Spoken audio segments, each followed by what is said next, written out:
A lot of toys in this modern age are doing the work for the child as opposed to the child making them work. Welcome to Transforming the Toddler Years, a Core 4 parenting podcast for conscious, cycle-breaking parents ready to turn toddler tantrums into teachable moments. Hi, I'm Cara Tyrrell, a lifetime lover of littles, mom to 2 grown and flown girls, and an early childhood educator. Through the show, I teach you my collaborative parenting methodology for nurturing your little human's mind, body, and spirit. Because how you connect and collaborate in the first 5 years is how you raise happy, healthy kids who grow into the best version of themselves and find true success in school and life. Welcome back, Toddler Tribe. Did you catch part 1 of Jill Lerman's episode last week, where she talked about the power of play, the thing your child wants to do most all the time? So why not capitalize on it to help them grow into their best selves? Well, of course, I had far more questions than we had time, so I'm thrilled to welcome back Jill for part 2 of her amazing episode. Enjoy all of this play talk and then go play with your kids. Jill, welcome back to the show. I am thrilled that you came back to share even more of your play-based wisdom with us. Oh, thank you so much for having me. I loved our last conversation. I'm excited for this one. Yeah, and I'm going to jump right into it. Let's do it. On the tip of my tongue, when we last left off, was this idea of perfectionism. And I see so much of it in the world. I see so much of it in small kids in small classrooms. Where does this come from? And are we somehow promoting it through our expectations of play? Yeah, gosh, this is a big one to unpack. Look, one thing I'm going to say right off the bat, I think in this technology based era that we live in, technology is a part of our daily lives from a young age, even if we're not directly having our children watching screens per se, they're seeing us interact with it. It's very much there.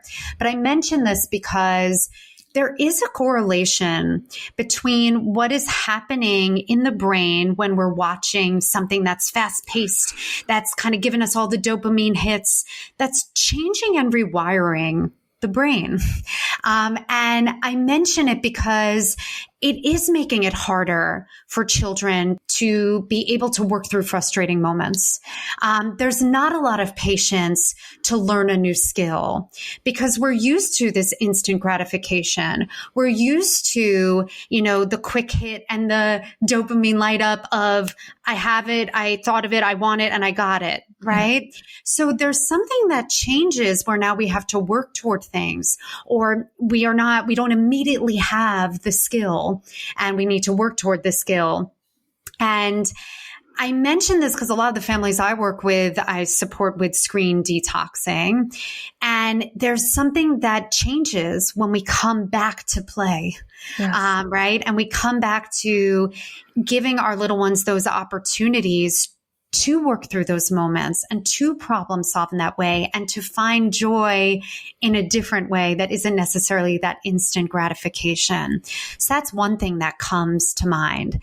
I also think, that again, kind of relates to technology, but a lot of toys in this modern age are doing the work for the child as opposed to the child making them work. And I think that's a big distinction.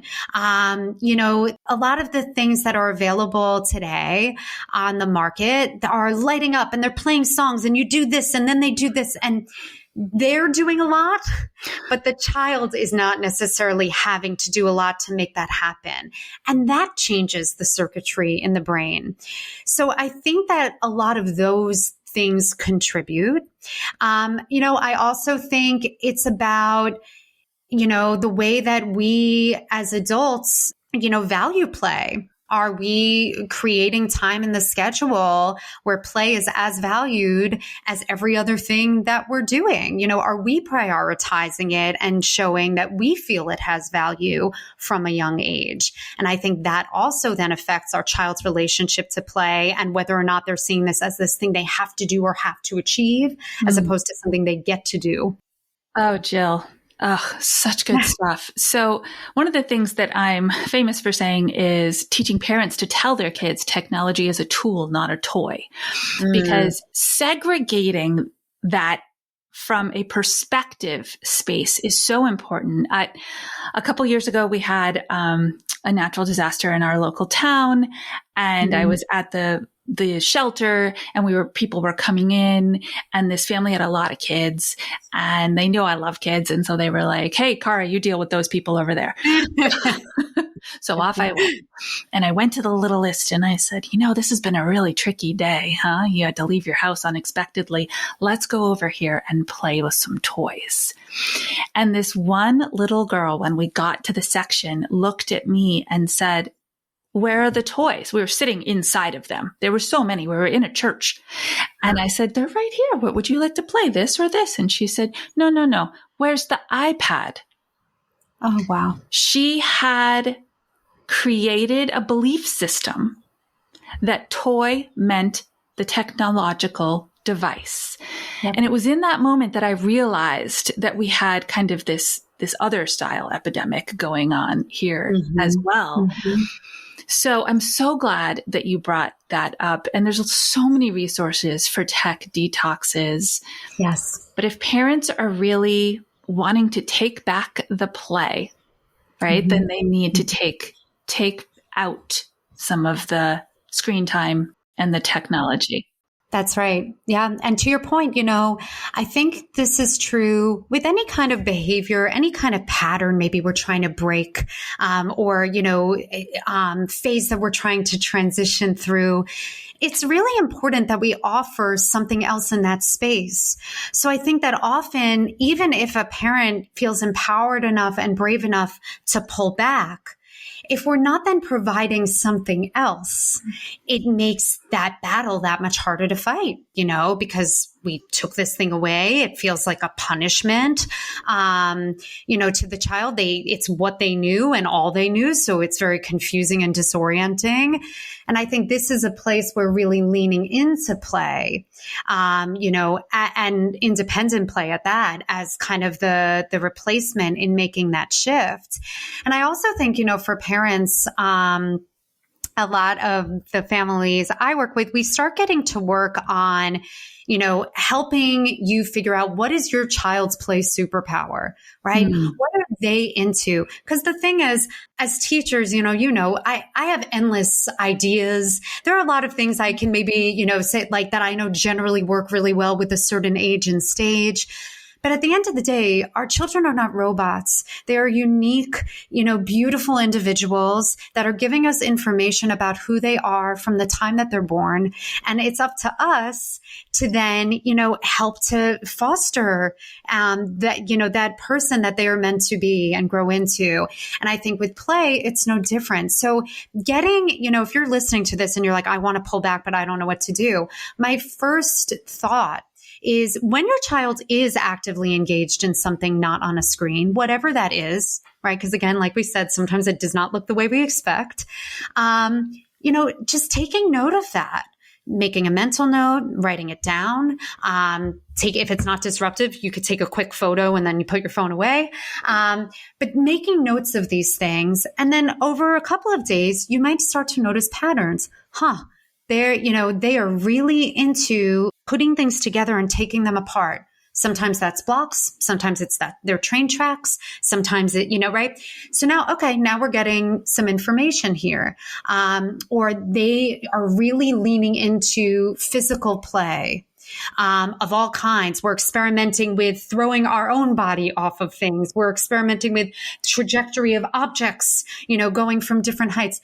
But I say all of this because when we have that information, now we can use that information to help create a supportive play environment to that play style. And children are always going to engage more and are always going to be more interested in things that are following their current interests.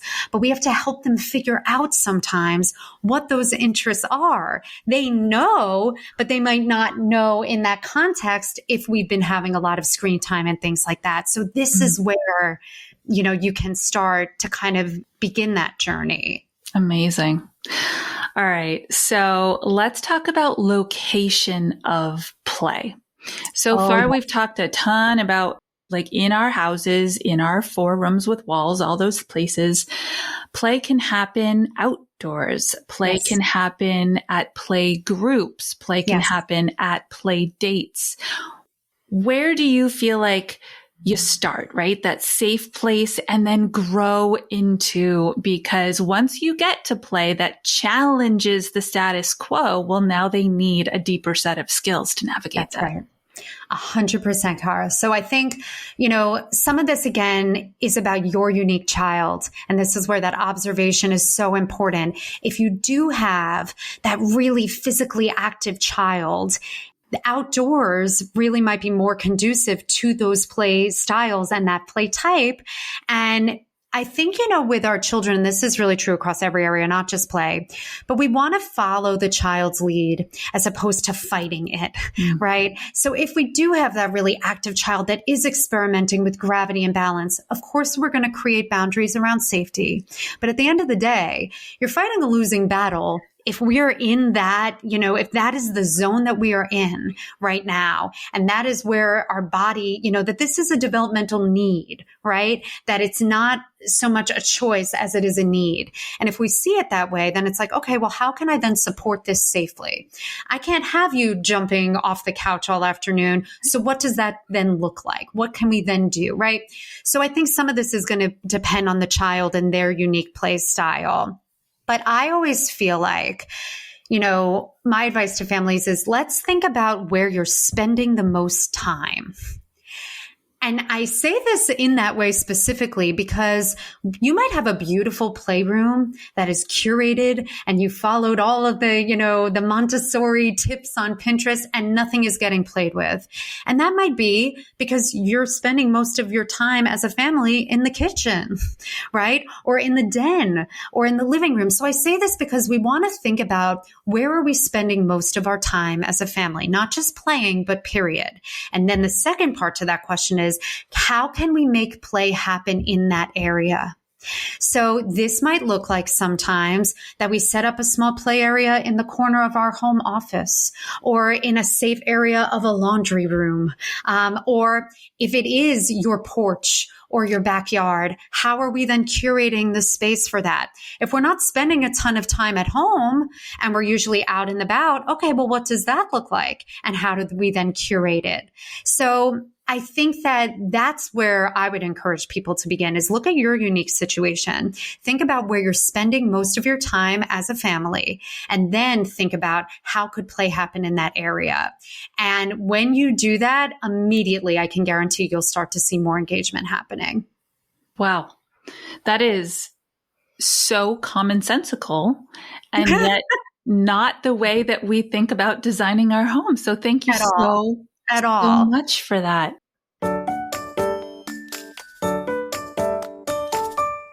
Calling all of my teachers and early childhood professionals.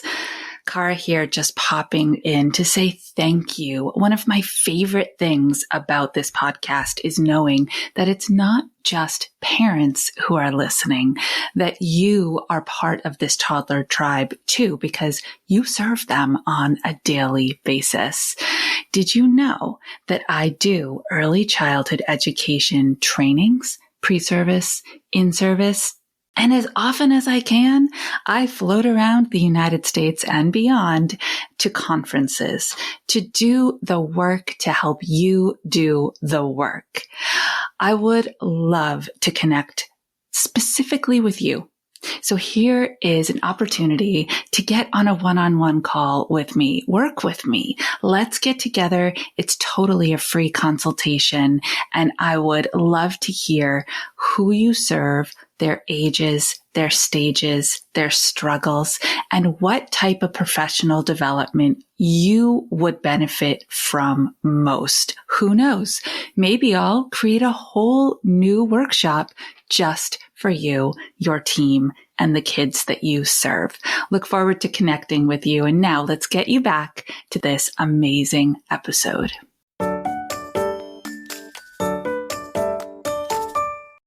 I've been thinking a lot about this next question for a while, and I'm even a little nervous to ask you because it's kind of edgy, but I know that one of our gut reactions as parents, as our kids learn new skills, is to want to show them off. Right? And so we do go to that play date. And now it's, mom and dad, a few kids, and look, show them how to, show them that you know how to. They learned 3 new words. Say birdie, stay birdie. And it's kind of like that not robot thing that you were talking about with the toys that animate, except we're trying to do it with them. Where and why do we just not need to do that? Oh my gosh. I know it's such a human thing. As you're saying it, I think it's speaking to me because I'm I know that experience so well. And I think we've all had it in one way or another. So, first off, I just want to say play dates involve a lot more facilitation than we think that they do. And this is true definitely with toddlers, especially with toddlers. But even as our children get older. And I want to start with that because I think that sort of split that happens where the parents are kind of here in the audience capacity and the kids are over here on the stage, right? Which is kind of what you're describing. Yeah. Immediately kind of sets up that environment that you're speaking of and those comments and that kind of language that you're speaking to. What I would encourage parents to think about right off the bat when it comes to a play date is one, thinking about having something set out to prompt. Maybe it's even something that we all kind of can be involved in some way together. And then as parents, we kind of, move ourselves out of it into that more active observer role. But thinking about it less as show them what you can do and more about, hey, what can we all create together? Right? I think that's a subtle mindset shift. But if we come back to that place, and I know this is I'm speaking your language with this, but if we come back to that place of collaboration, this is also where the magic of play dates happens, right? Because it allows our children to come up with ideas together. What happens when we're all kind of working together? What can we make? What can we create? It also helps set a stage for them to then work through their own difficulties that may come up, right? Of course, with our support and scaffolding when needed, but that we're kind of creating a forum for them to do that on their own. So I think my biggest thought about what you said is how can we shift from this place of show what you can do into, hey, what can we all do together? And I think one way, again, that's really helpful is to have something out to kind of get them started. Maybe if this is a child from class, for example, maybe talking to your child or even the child's teacher, depending on their age, about, hey, where do they tend to engage together in the classroom? Oh, they love being at the Play-Doh table. Okay, great. Now I can have this idea of having out maybe 2 balls of Play-Doh on a tray with some loose parts around it and see what happens. They spend a lot of time in the play kitchen. Amazing. We have one of those. Let's, kind of think about starting there and then see what they do with it. But I think really coming back, resisting that urge to show all your things, show everything you can do, and instead think about what can we create together? What kind of magic can we make happen in this setting and focusing our energy into that? I love this. And what you just said is so important. So parents, if you are considering your child's first play date with somebody from the 2's room or the 3's room, right? Mm-hmm. I wouldn't ask your child, who do you want to come over? Based on what Jill just said, go to the teacher. 100%. Who do they align with best? Yes. Start with a successful match.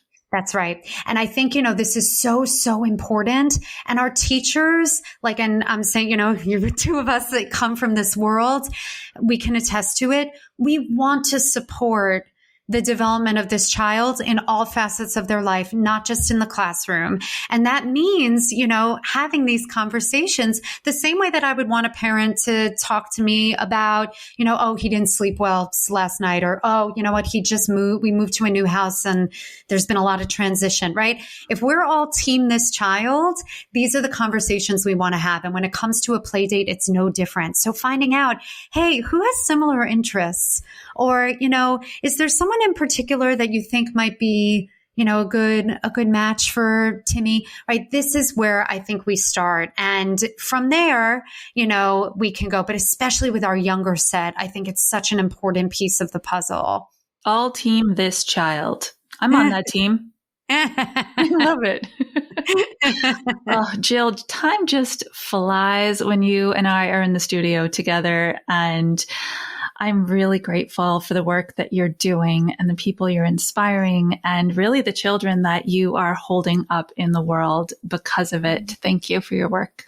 Thank you so much. I feel the same way about everything that you do for families and for parents and children. So I'm so grateful to be in this space with you. Thank you for having me. Yeah, this is where collaboration really wins. So if you didn't go and grab Jill's freebie last time with some independent play tips, regardless of how old your child is, be sure to grab the link in the show notes and become part of her world as well today. Thank you again, Jill. We're so grateful for you. Thank you so much for having me. All right. For all of you out there in our toddler tribe doing the big work of raising and educating kids, stay mindful and proactive until our next episode of Transforming the Toddler Years.